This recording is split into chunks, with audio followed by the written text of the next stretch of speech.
Hey guys, it's Sithlor. Wanted to take a look at Mantra of Retribution, which is the second mantra available to the monk.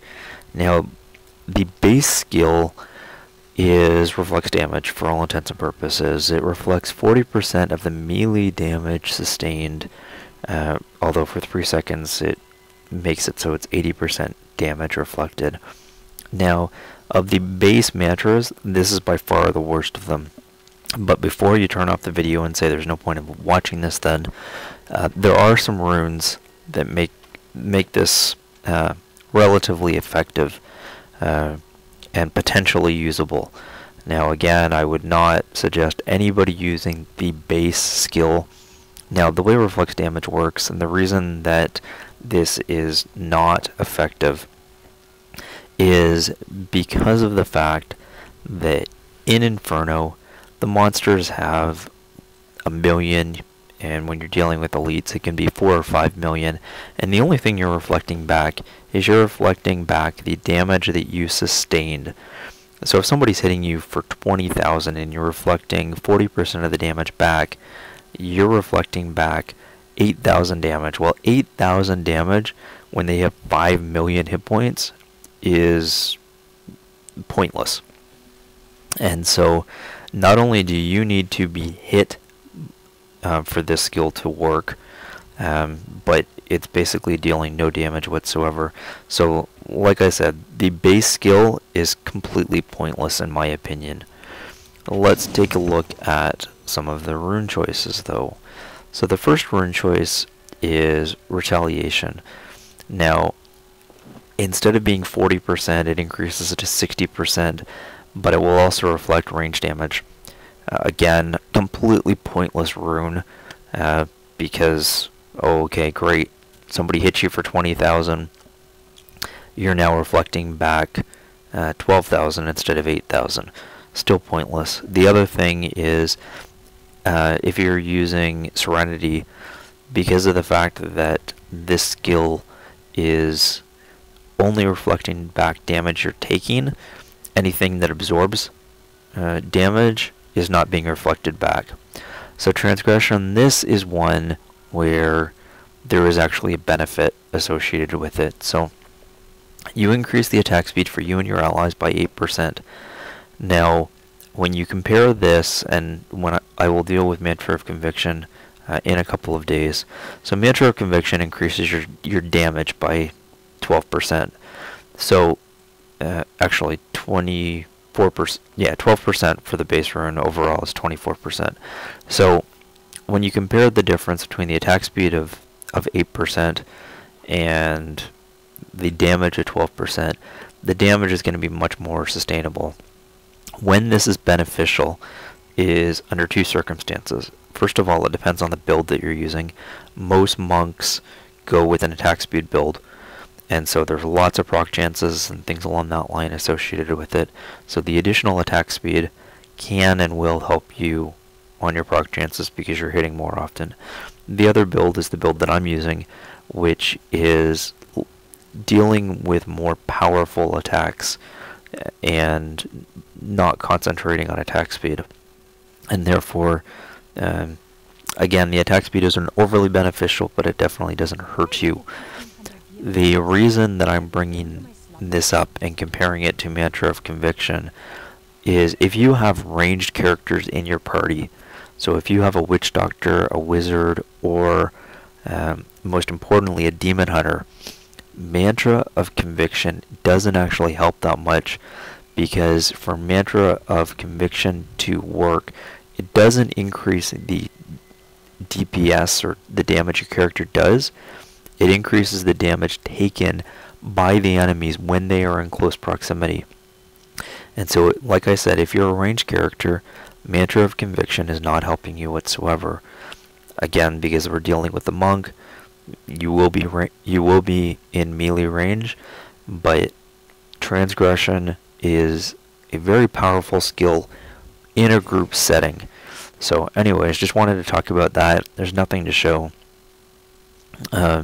Indignation, I'll show this one anytime somebody is taking damage. So again, this is going to be melee characters only. because the only one that deals with range damage is Retaliation. So anyone that's taking damage from this mantra has a 10% chance to be stunned for 2 seconds.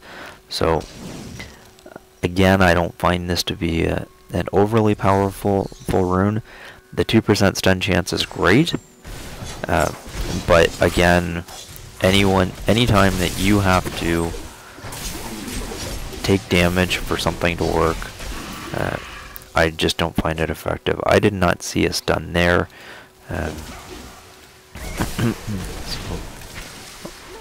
So we will here was dealing with this. Question is, with everything going on around, will you see it? Okay, I did see the ward stun, but have not seen the impact of it.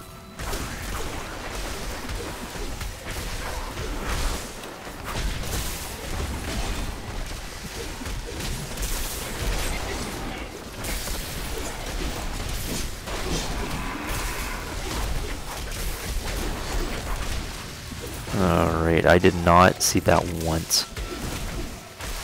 Or see the impact of it once. I did see the word once. So as you can see from these few battles, I don't find this to be an overly beneficial skill. It doesn't trigger all that often. It does trigger, of course, but not with any. It doesn't proc enough that you can predict when it's gonna happen, because the 10% chance just isn't enough for my liking.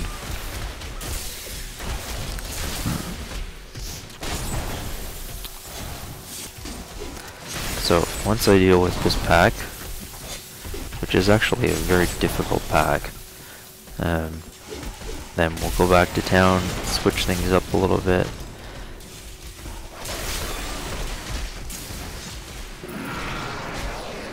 And take a look at the last 2 rune choices.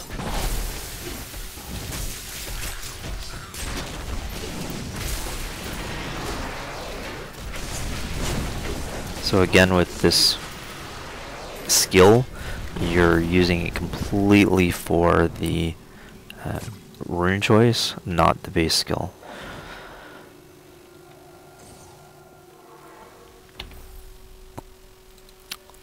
So against all odds, when you have the chance to increase spirit regeneration by 3 or to restore 3 spirit, again, not one that I find beneficial. Collateral damage is another one where, although it serves some benefit, it does provide some decent damage. I don't find it overly beneficial or overly strong.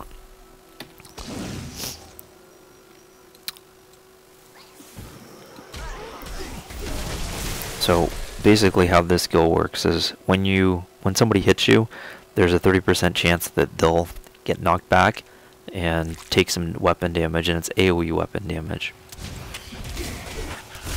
Because they not only damage themselves, but they damage others. So the difference this time is that it is 45% of your weapon damage, not 45% of the damage you sustained. So if you have a very high weapon damage, which I don't, I only have about 20,000 per attack, although it is increased if it's electricity attack. But I don't have that high of a weapon damage, and so it would have been about the same for some massive attacks. And so far, I'm not seeing too many people that are taking a lot of damage as a result from it, and I'm not seeing any triggering events that is showing that it's affecting them. So again, I'm assuming it's working properly. I've tried this out a few times. Spent an hour or so when I was researching this content just to get the handle of how it worked, and didn't find it overly effective, as I indicated, but thought I would share it anyways. Again, this is a decent rune choice from an offensive perspective. and the strongest rune choice available for this mantra. The only rune that I could possibly recommend is going to be the one that increases your attack speed, and the only time that I would recommend that is when you're playing in a group, and I would say that at least 50% of your group members are ranged characters. So anyways guys, that is the mantra of Retribution. Any questions or comments, please leave them below, and thanks for watching.